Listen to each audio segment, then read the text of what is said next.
professor Ribeiro do Vale. E ele trabalhava na época aqui na Escola Paulista de Medicina, tentando fazer, e conseguia fazer trabalhos científicos, procurando entender um pouco melhor a maconha, porque naquela época já existia muito mais fantasias, muito mais mitos do que a realidade sobre a planta, que até hoje continua uma coisa que domina o campo de uso de drogas psicoativas, principalmente desta, que é uma planta que é possivelmente a substância psicotrópica mais usada no mundo, com cerca de 200 milhões de habitantes. Até porque muitas pessoas têm reações tão diferentes em relação a uma mesma substância como a maconha, nós nunca vamos entender a respeito desse assunto. Tá? Então, à medida que o tempo passou, primeiro slide, por favor, eu fui me especializando na área, que já fazem quase 60 anos que eu tenho trabalhado com isso. Eu vou passar na história da maconha, começando com um trabalho muito antigo, a primeira, talvez, indicação médica da maconha, com cerca de 5.000 anos, no mínimo, já de tempo, né? Vou falar um pouco sobre a maconha como medicamento ao longo da Idade Média, e vou acentuar mais no século XIX, mostrando que a maconha era considerada um dos mais valiosos medicamentos daquela época. No século XX, ela continua até mais ou menos a época de 1920. Aí entra um brasileiro que começou a colocar dúvidas, né? Em 1920 e poucos, houve uma reunião da antiga Liga das Nações, que é a antecessora das Nações Unidas. Nesta reunião, que era uma reunião para discutir o problema da morfina e dos opiáceos, dos narcóticos, o representante brasileiro e um outro representante do Egito conseguiram introduzir, dentro dessa reunião especializada para trabalhar, para estudar o problema dos opiáceos, introduzir o tema maconha. E eles confundiram os 40 e tantos representantes de todos os outros países, dado que eles não eram nem tanto especialistas, eram mais ou clínicos, ou na imensa maioria eram representantes dos governos, né? Convencer que a maconha seria uma droga narcótica, o que não é verdade. Mas entrou na Convenção Internacional de 1961 e a maconha está lá classificada como uma droga narcótica e ela não tem nada de narcótico. Tá? Pior do que isso, o representante brasileiro, eu mostro para vocês, depois dos dados oficiais, ele declara nessa reunião, junto com o representante do Egito, que no Brasil a maconha era mais perigosa que o ópio. E o ópio era o grande problema que existia naquela época, começo do século XX, porque havia muita morte pelo ópio, pela morfina e até pela heroína, pelas drogas narcóticas. Em sendo considerada por dois países onde havia o uso endêmico comum da maconha, que era Egito e Brasil, esse doutor Pernambuco Filho, ele consegue chegar e convencer, junto com o representante egípcio, de que a maconha era uma droga maléfica, que ela deveria ser, então, colocada na lista das drogas narcóticas como uma droga especially dangerous drug. Foi como foi classificada a maconha. Até hoje essa classificação está contida na Convenção Internacional da ONU de 1961, das drogas narcóticas. Né? O próximo dado, por favor. Aí eu começo então a apresentar alguns dados que eu acho interessantes. Eu acho que marcou época esse trabalho publicado em 1980 pela revista O Ecologista. Não foi revista médica, nem revista de psicologia. A medicina esquecida por um médico e um economista. Eles comentam que não entendiam agora, em 1980, por que a maconha continuava recebendo aquele carimbo de negatividade total, especially dangerous drug, uma droga especialmente perigosa. Próximo slide, por favor.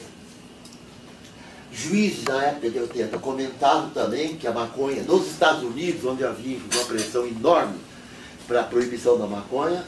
Próximo slide, por favor. Aqui a Associação Médica Americana, através do seu jornal, o JAMA, falava maconha como medicina, um pedido para reconsideração, isso em 1995. Então é uma luta que vem se processando há bastante tempo. Não é uma coisa nova, Não é uma coisa de porra louca, como já me acusaram isso, né? Ah, o que ele está querendo é criar maconha brasa e fazer um liberou total para maconha. E muita gente que tem essa opinião que eu tenho, não pensa dessa maneira, se é uma coisa liberal totalmente, a não ser que haja uma discussão muito boa, muito séria, para que a sociedade brasileira como um todo possa explicar. Como medicina, nós estamos numa outra área. Próximo slide, por favor. Os Estados Unidos, que eu vendei um pouco, mesmo na época do Ronald Reagan, que era o presidente dos Estados Unidos, que é um dos mais conservadores que eu já vi, ele não teve dúvida nenhuma em permitir que o governo americano, acho que você pulou isso, que o governo americano aprovasse um medicamento à base do princípio ativo da maconha, o delta-9 tetraidrocannabinol, para náusea e vômito da quimioterapia do câncer. Então, apesar de ser uma droga que o governo proibia muito, como se fala em dinheiro, como se fala em mercadoria, como se fala em uma coisa material, houve aprovação para isso. Então, eu tenho um documento só em 92, onde há Marinol. Né? Marinol vem de mareio, ou de marihuana, que é o nome comercial do delta-9-THC nos Estados Unidos. No próximo slide, o próximo slide comenta que o Comitê de Peritos da Organização Mundial de Saúde examinou também o princípio ativo da maconha, que pode receber esse nome dronabinol, para que fosse comercializado, recomendações, etc. E aí uma coisa muito interessante também, vocês perceberem como ciência não é uma coisa neutra. Ela é totalmente servil à economia. Tá? O que aconteceu? A extração do delta-9 tetraidrocannabinol da planta, que o Brasil tem de monte a planta, é possível extrair, mas é um processo um pouco mais demorado. Tá? Os Estados Unidos, até para evitar talvez competição, sintetizou o delta-9 tetraidrocannabinol e deu o nome de dronabinol. Com isto, os Estados Unidos conseguiu, o laboratório americano, registrar o delta-9-THC sintético, que é o dronabinol, na outra convenção da ONU, a convenção de 1971, que não é a convenção de narcóticos, é a convenção das drogas psicotrópicas. Então, na realidade, o princípio ativo da maconha, né, se ele vem da natureza, cai na convenção de 61, é um narcótico, é especialmente perigoso. Se ele é feito no laboratório, é sintético, ele cai na convenção de 71, é um medicamento que pode ser prescrito com os cuidados que deve ter um medicamento como esse. Então, na realidade, isso, os Estados Unidos ganhou o mercado, ele vende cerca de 500 quilos por ano, acho que agora já deve ter mais de 1 tonelada, considerando isso em poucas miligramas por comprimido, vocês imaginem que eles estão vendendo para o mundo inteiro o chamado Marinol para náusea e vômito da quimioterapia do câncer. Ganhando dinheiro. E nós não podemos fazer isso. Marrocos, que tem a melhor maconha do mundo, a maior quantidade de delta, não pode fazer isso. Por quê? Porque se fosse, não tem a técnica da síntese, mas se for fazer uma dosagem, uma apuração, uma obtenção através da planta, o processo é caro, é um pouco mais demorado, e além do mais, cai na Convenção de 61, a droga fica proibida de comercialização. Então esse é um ponto que eu queria vocês guardassem, a indicação terapêutica da maconha para processos dolorosos, tá? Que é uma das indicações que eu acho que está ganhando uma força muito grande agora. O próximo slide, por favor. Na Idade Média, surge um outro uso muito conhecido. Esse é um selo da Síria, de um médico famoso na Idade Média, que recomendava e prescrevia maconha para relaxamento muscular. Não é para cólica, não é para musculatura lisa. Então, na realidade, isso ficou sendo, segundo, uma coisa de muito interesse, que é, em primeiro lugar, um uso como analgésico, não para todo tipo de dor. Em segundo lugar, um uso para tirar o espasmo muscular que pode ocorrer em algumas patologias humanas. O próximo slide, por favor. A pessoa que marcou muito a época foi esse médico inglês, Ossogenesi. Ele era professor de química, foi para a Índia com o exército imperial inglês. Lá ele conseguiu o cargo de professor de química e filosofia natural no colégio. Eu acho muito interessante química e filosofia natural. Como as coisas eram muito mais humanísticas na época, né? Para um químico hoje falar filosofia. É uma coisa completamente impensável. Ele pode, na sua atividade marginal à sua carreira química, pensar alguma coisa em filosofia, mas tentar juntar duas especialidades, dois saberes humanos, era inatingível hoje. Mas ele descreveu pela primeira vez e muito a maconha para o mundo ocidental. Próximo slide, por favor.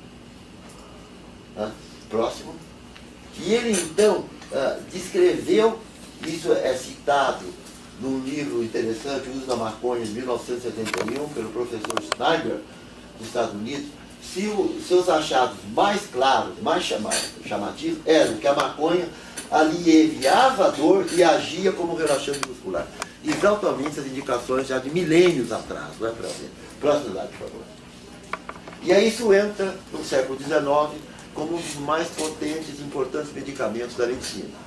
Um livro, O Médico da Rainha Vitória. Em qualquer doença dolorosa, eu acho que a maconha, de longe, é de longe a mais útil das drogas. Na época já existia morfina, inclusive. Então, determinadas doenças dolorosas, não eram todas. O próximo slide, por favor. O livro do professor de medicina do Jefferson College of Medicine, de Filadélfia, no século XIX também, comenta que cannabis é muito valiosa para o alívio da dor, particularmente aquela dependendo de distúrbios nervosos. E aí já começa a ver aqui o Bird, 1980, né? Esse é um trabalho que nós descobrimos junto com o professor Michulan, citando, né? Outro remédio que talvez será, se já não é, uma das maiores divindades da neurologia, é a maconha. As divindades, no sentido assim, medicamento praticamente imbatível nas dores neuropáticas que acometiam e que acomete a esclerose múltipla até hoje. Próximo slide, por favor. Bom, e no Brasil, século XX? Eu acho interessante saberem como é que era a maconha no século XX, né? Vamos ver. Esse é o livro do meu avô, doutor Elisaldo. Né? Ele era médico.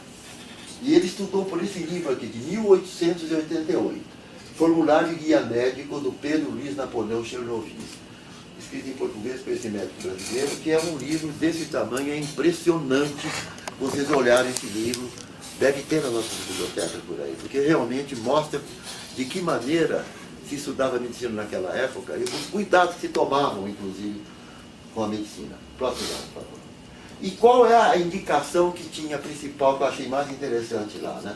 Na 13ª edição desse livro, né, devidamente argumentada e posta a par da ciência, em 1888, era indicado para a bronquite crônica das crianças fumar cigarrilhas brigou. Vocês são capazes de imaginar isso hoje em dia? Quer dizer, o médico de perceber isso, vai para a cadeia na hora, calado, caixa de frio, né? Estão fazendo isso porque ele deve ser um pedófilo, que é abusado dessa coisa. Coisas dessa ordem que surgem em termos da... Mas, no entanto, isso era feito. E como eu mostrei esse livro de 1888, e o meu avô era médico, né? Evidentemente, o meu avô usava, não sei, eu não consegui encontrar, mas ele usava maconha como medicina, né? E era perfeitamente, e meu avô era um bom médico, eu não tenho dúvida nenhuma. Né? Em 1905, eu consegui cavocar numa revista, né, esse anúncio numa revista médica aqui de São Paulo, 1905. Cigarros indianos da Grimaud, cigarrilho Grimaud. Quer dizer, de 1888 até 1905, quer dizer, mais de 15, não, foi 1910, mais de 15 anos, né, com 22 anos, esses cigarros eram vendidos no Brasil também lá para a Asma, que era receitado. Então havia uma indicação real para esse tipo de coisa. A ciência evoluiu. E as coisas foram caminhando. Então começa a surgir, então, descobertas sobre as maconhas que ninguém pode mais duvidar da importância. É descoberto, então, os chamados fitocannabinoides. Mais de 60 deles, né? O delta-9 tetraidrocannabinol, que na realidade você tem, então, o produto chamado dronabinol sintético. Outros produtos, já tem uma série grande de produtos sintéticos, etc. E tal, né? Isso trouxe para a maconha um respeito grande, não é mais aquela droga usada pelo africano, pelo negro das favelas aqui, ou das senzalas aqui, havia muita conotação negativa também em relação ao uso da maconha. Né? Próximo slide, por favor. Já se conhecem os receptores da maconha, tem aqui, já foram clonados, inclusive. Nós temos pelo menos 3 receptores, com subespécies, inclusive. Próximo slide, por favor. E aparece na década de 80 um trabalho que realmente chamou muita atenção.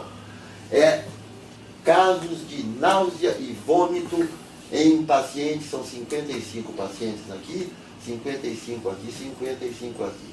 Casos de pacientes que receberam num trabalho experimental um placebo para verificar se haveria com o placebo, como controle, diminuição do efeito placebo, né?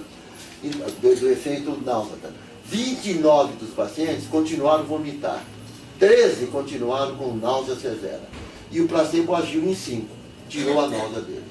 Vamos pegar o mais usado antinauseante, antivômito da época, clorperazina. Melhorou bem, né? Porque de 29 baixa para 18, aqui ficou dessa coisa, e aumentou de 5 para 8. Agora peguem os resultados com delta 9 THC. Daqueles totais, só 3 tiveram náusea, comparado com os 29 dos controles aqui, e 40 não tiveram mais vômito, tiveram completamente. Então, sem sombra de dúvida, trabalhos dessa ordem trouxeram, assim, realmente um chamamento para a maconha, que ela era o medicamento, e é interessante que na época antiga isso não era reconhecido. Por quê? Porque não tinha os produtos anti-câncer na época. Né? Próximo slide, por favor. Nos Estados Unidos, que aproveita isso muito bem, né? Eles já têm um medicamento chamado Marinol, etanol sintético, e na realidade já está ampliado e bastante a indicação. Aqui para a anorexia, associado ao perda de peso com pacientes da AIDS, e também tem para os casos terminais de câncer, onde você recupera bem o status físico do paciente com câncer, porque desperta o apetite. Né? Todos nós ouvimos falar da larica que a maconha produz, que é um apetite enorme que a maconha produz da pessoa que usa a maconha. Né? Então isso foi usado clinicamente. Bom, se nós temos casos de doença, que a falta de apetite, a falta de comida é muito grande, então se eu der uma droga que aumente o apetite, muito, eu estaria tendo um efeito terapêutico, que é o que realmente ainda até hoje é bastante utilizado. Aqui é o trabalho mostrando que o delta-9 para pacientes com anorexia associada ao câncer, que estimula o apetite mesmo. Tem muitos trabalhos no próximo slide. Uma outra coisa também curiosa, já foi feito até um estudo nutricional, eu não tenho os dados desse trabalho, porque a maconha aumentando o apetite, obviamente pode trazer alguma variação no estado nutricional das pessoas. Talvez até obesidade, que eu vou comentar mais tarde sobre isso. No próximo slide, por favor. Pode pular, esse que é o produto. E aqui mostra uma coisa muito curiosa também, que levou o mundo a se modificar. Né? Isso é uma associação americana, ONG americana, que resolveu que tem que tratar pacientes com problemas de precisa da maconha, tem que retratar. Então, pode até ser um médico, que faz parte dessa ONG. Essa é uma paciente pela queda do cabelo, que está recompondo. Deve ser uma paciente que está tomando quimioterápico do câncer, e aqui eles aparecem numa foto publicada de propósito para ela está fumando um cigarro de maconha, né, para ver. Então, na realidade, começam a haver muitos desses movimentos e começa o próximo slide. E começa a aparecer, então, trabalhos que vão, inclusive, infringindo os ditames das sociedades médicas, etc. e tal, né? E eu vou me concentrar agora em esclerose múltipla, que é uma coisa que eu acho que realmente chama muita atenção. Próximo slide, por favor. Esse é um trabalho feito, publicado no European Neurology, em 1997, com pacientes americanos e ingleses, que tinham fumado maconha e responderam a questionários. Né? O que aconteceu com a espasticidade que eles tinham ao deitar? 75% deles disseram muita melhora, pouca melhora 20%, praticamente quase que 100% aqui. A dor muscular, não é só espasmo, na dor, o alívio foi excelente também. A dor noturna nas pernas também, o tremor também, então um resultado sem sombra de dúvida, extremamente positivos, né? E isso é dos pacientes americanos e ingleses relatando isso, o próprio lado. É um trabalho semelhante, só que publicado no Canadá, pacientes com esclerose múltipla, no Jornal Canadense de Ciências Neurológicas, 420 questionários respondidos por pacientes com esclerose múltipla. Os resultados estão aqui, ó. Até a ansiedade e a depressão melhoraram em 67% dos casos. Eu vou comentar isso daqui a pouco. Eu atribuo isso que você, quem tem dor, sabe o que é uma ansiedade, sabe o que é uma depressão. Eu vou contar o meu caso de 7 meses de dor por pensamento, entre aspas, do ciático, muito recente agora, né? Setembro do ano passado, eu comecei a ter uma dor enorme nessa perna, né? Que me prejudicava muito. Então, eu fui no especialista. Então, fizeram uma radiografia da minha coluna. E surgiu o óbvio, ululante. Um cara com 80 anos, a coluna é um mingau mesmo, né? Não tem mais disco vertebral nem nada. Tá aí, a causa é essa, é pinçamento no nervo ciático. Você tem que tomar, então, uma cirurgia que não garantimos, não sei o que tal, tem que tomar analgésicos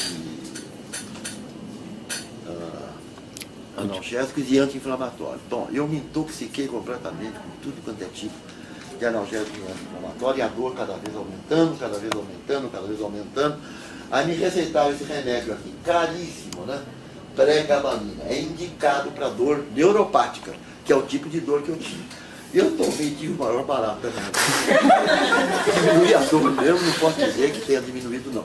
Mas eu fiquei acordado, ficava olhando assim, achando uma maravilha, a parede, que não tinha nada na minha frente. Uma vez curiosíssimo que eu tive. E no fim eu resolvi não tomar, falei, bom, se eu for tomar isso aqui, né, eu tenho medo de dirigir, eu tinha medo de dirigir também. Abandonei a pregabalina, e aí consultando um médico que me olhou, que não olhou a radiografia, né, que não me passou em não sei quantos equipamentos, e era um acupunturista. Eu o segundo acupunturista. Mas depois eu fui no outro e disse, não, acho que ele não deve ter acertado os pontos. Eu fui no outro, e esse é interessante, né? Ele me examinou como os outros meus colegas, às vezes, ex-alunos meus, professores aqui, hein? Não me examinaram, não.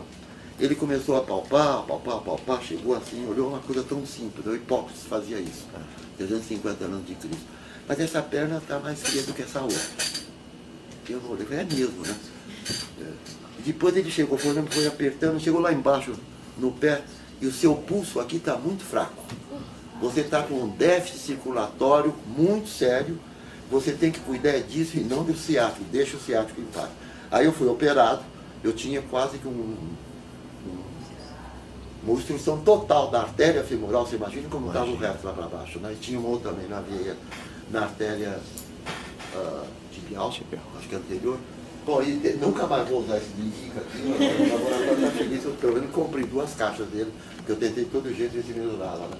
Eu comprei uma que era de 75, usei um dia, me deu aquela coisa, não, comprei de 150, vou diminuir, comprei essa de 150, essa que me deu os efeitos. Próximo slide, por favor.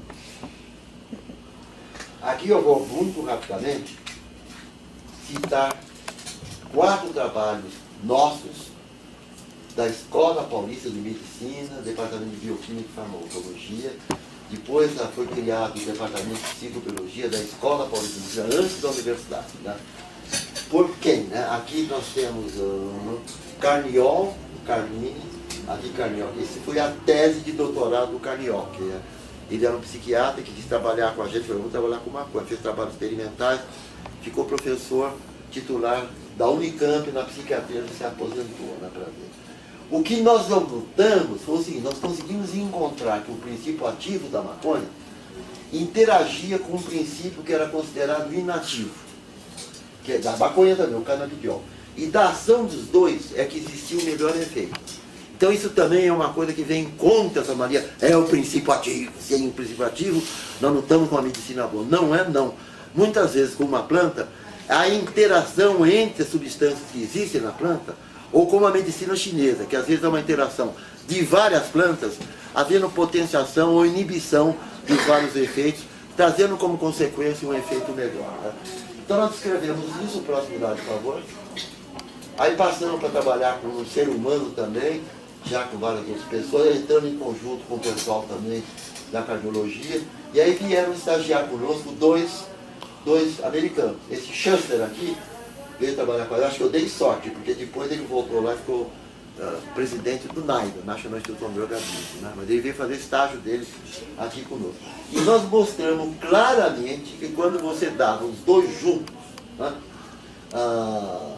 Tetrahidrocannabinol e canabidiol, o efeito do tetrahidrocannabinol era maior, mais suave, não gerava ansiedade, né? E a pessoa poderia ter um efeito, porque ele aqui não quero falar em gostar mais, que realmente acontecia também, mas ele fazia com que ele pudesse suportar qualquer má viagem que porventura viesse a aparecer. Isso daí resultou num medicamento inglês, que eu faço questão de comentar daqui a pouco. Próximo slide, por favor. Que é esse daqui, né? Então esse é o famoso Sativex. Cannabis sativa, um laboratório inglês, pegou duas maconhas, uma que tinha mais delta-9-THC, outra que tinha mais canabidiol, duas cepas diferentes, preparou dois extratos, misturou os dois, então não quis separar nada, só fez o extrato, misturou os dois e preparou esse produto e conseguiu fazer uma administração por boca, como se fosse uma bombinha para asma, né? Bom, esse produto ganhou assim um progresso enorme no país todo. O laboratório inglês está exportando para mais de 20 países. Próximo slide, por favor. Já tem no Canadá aprovado, né? O Nogna, Bix e Mols. Já está sendo feito o pedido para aprovação nos Estados Unidos. E nós estamos chupando o dedo, muito gloriosamente, né? Nem sequer se pensa nisso aqui, em fazer isso, né? E é o que diz esse trabalho, Journal of Pain, agora 2012, esse produto novo, então um novo canabinoide, uma nova formulação canabinoide, pode ser útil para se adicionar aos pacientes com tratamento opioide, mas que são refratários ao tratamento com opioide por causa da dor. Um trabalho do Bambani, placebo controlado e tal, demonstrou a eficácia e a segurança de doses pequenas e médias desse produto. Mas isso já tem talvez dezenas de trabalhos. Esse está sendo feito nos Estados Unidos porque eles estão seguramente, o Departamento de Medicina da Dor, estão querendo registrar isso agora nos Estados Unidos, né? E o médico é de Israel. Não, é de Nova York, não tem o nome de judeu. Próximo. Aqui eu mostro a qualidade do sono. São 1, 2, 3, 4, 5, 6, 7 trabalhos. A união de média que melhora do sono. Então aqui é o Sativex, a melhora é bastante grande, o placebo não há quase que melhora. Em todos os trabalhos vocês veem que esse Sativex, ou qualquer outro produto à base de maconha, produz essa melhora do sono, que era aquela indicação que tinha na propaganda brasileira de 1910. Próximo. Nos Estados Unidos, que é um país que eu acho incrível, porque tem tudo de bom e de mal ao mesmo tempo, né? Mas tem lá uma lei chamada o Ato da Liberdade da Informação. Qualquer cidadão americano pode exigir agora informações que ele acha importante para ele ou para a sociedade. Ele só não pode pedir informações que afetem a segurança nacional. Então essa instituição, que não tem nada a ver com o nosso PROCON, mas tem lá esse nome, PROCON.org, exigiu que o governo americano, através do FDA, desse os casos de morte por 17 drogas aprovadas pelo FDA, então drogas que estavam no comércio e que tinham indicações aprovadas para as doenças que também o delta-9-THC ou maconha está sendo utilizado. E vocês veem a diferença em alguma coisa assim inacreditável. Eles não conseguiram relatar como causa principal da maconha nenhum caso, o FDA não informou nenhum caso, zero. Né? Caso secundário, 279 casos, né? Tanto com a maconha, como canabinoides, etc.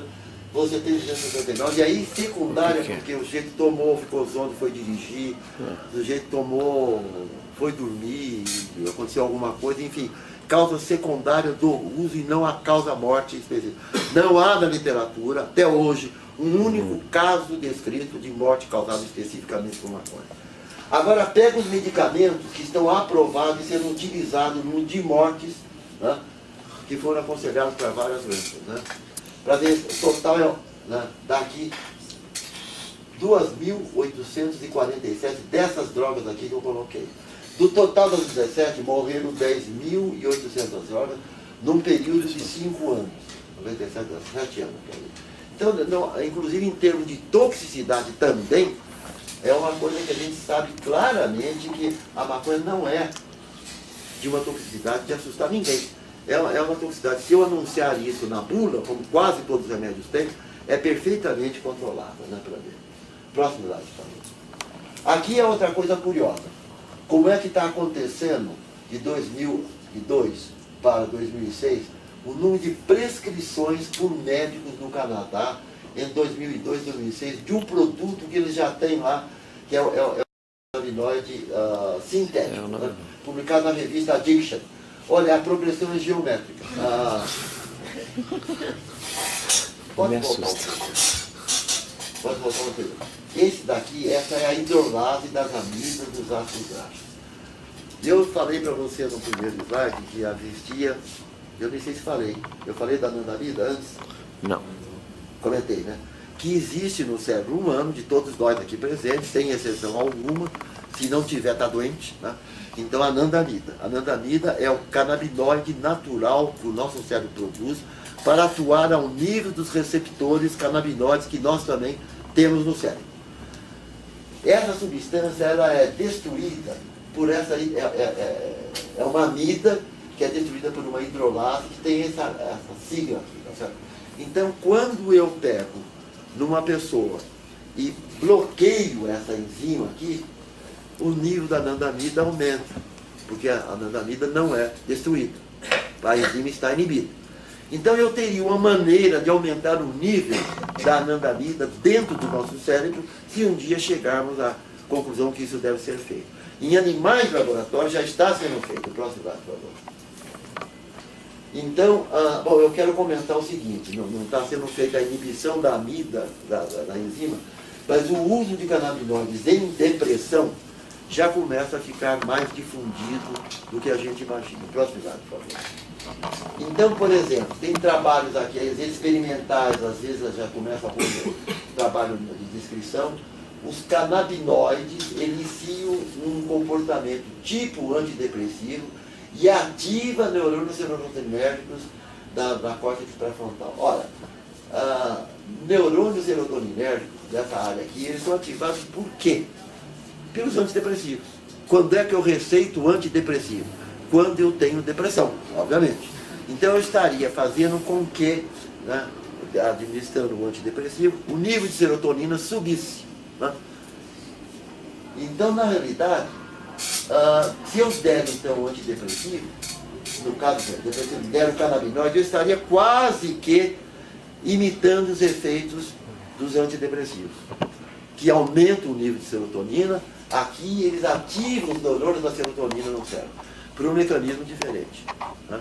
Completamente diferente, e são menos tóxicos, já sabemos isso, menos tóxicos que antidepressivos. Nós temos aí coletas enormes de dados mostrando, inclusive, dependência induzida por antidepressivos, que não está sendo aceito pela medicina, mas está produzindo cada vez mais. Próximo slide, por favor. Aqui também já tem trabalho, uma revisão de instrução da terapia, do potencial terapêutico canabinoides, uma revisão do jornal de Psicofarmacologia, 2005, próximo slide, americana, por unanimidade apoia o uso do método da maconha. Isso é diferente das leis americanas. Vocês olham aqui, em um voto unânime, a Assembleia da Associação Psiquiátrica Americana aprovou uma forte declaração dando suporte às medidas legais de proteção para pacientes usando a maconha medicinal por recomendação médica. Por um médico do Exército de Israel que declarou taxativamente que para eles é bom ter maconha para os seus soldados que estão saindo dessa crise tremenda. Agora veja, interessantíssimo esse trabalho de 99, falando sobre declínio cognitivo de pessoas abaixo de 65 anos de idade, mas são pessoas até 65 anos de idade. Né? Publicado pelo Departamento de Psiquiatria e Ciências Comportamentais, Departamento de Higiene Mental, Departamento de Epidemiologia, Departamento de Bioestatística, publicado no American Journal of Epidemiology. Eles chegam à conclusão que a maconha não tem efeito deletério de demenciação. Esse declínio está relacionado com a idade e nível educacional e não parece ser associado ao uso de maconha. Pessoas que usaram já idosos, né, estão usando maconha. E veja, essa é uma coisa importante que eu acho, porque esse trabalho, eles fizeram um acompanhamento de quase 10 mil pacientes. milhares de pacientes. É um trabalho de um peso enorme e feito por grupos de pessoas absolutamente afetos a esse tipo de trabalho. Né? É um trabalho de grande peso estatístico, inclusive. Próximo slide. Resultado publicado também agora em 2011, a obesidade e o resultado. Eles fizeram dois tremendos levantamentos nacionais para analisar. O próximo slide. O uso ocasional, e mesmo que seja acumulativo, mas não de alta dose, da maconha, não está associado com esse. Opa, desculpa, passa, esse aqui é outro, passa. Isso. A prevalência da obesidade é mais baixa nos usuários de maconha do que nos não usuários. Não encontrar nenhum aumento de peso, vou encontrar até em número de pessoas obesas menos do que usuários de maconha. Então me falta um anterior, que é o último. O último, esse é o mais conhecido de todos. Esse é de 2012. Departamento de Epidemiologia e Bioestatística, Universidade da Califórnia. Ninguém põe defeito na Universidade da Califórnia, ninguém põe defeito no Departamento de Medicina, junto com o Departamento de Biologia e Bioestatística. Né?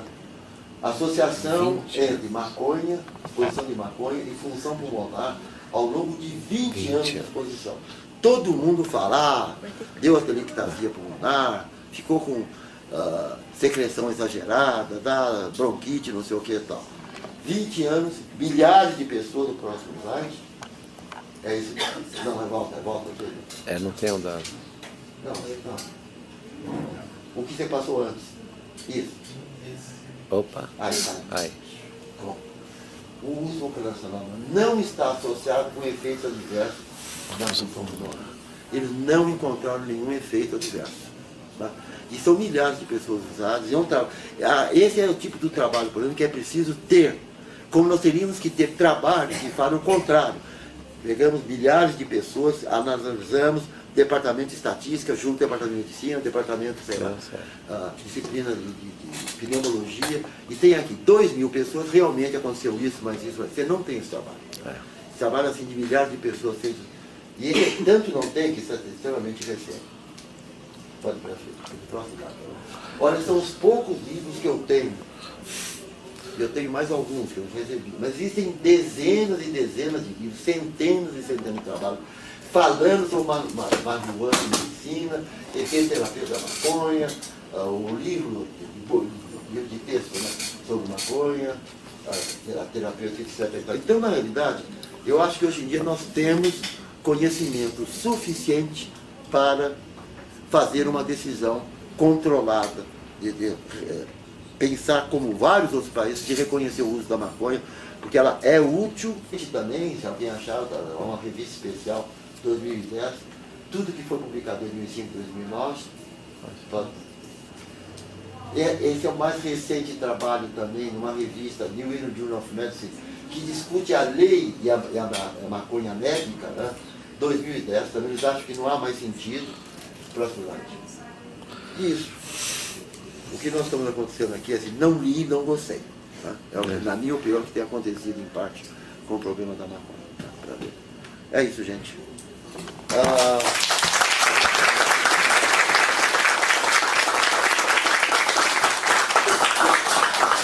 Quer pergunta? Perguntas.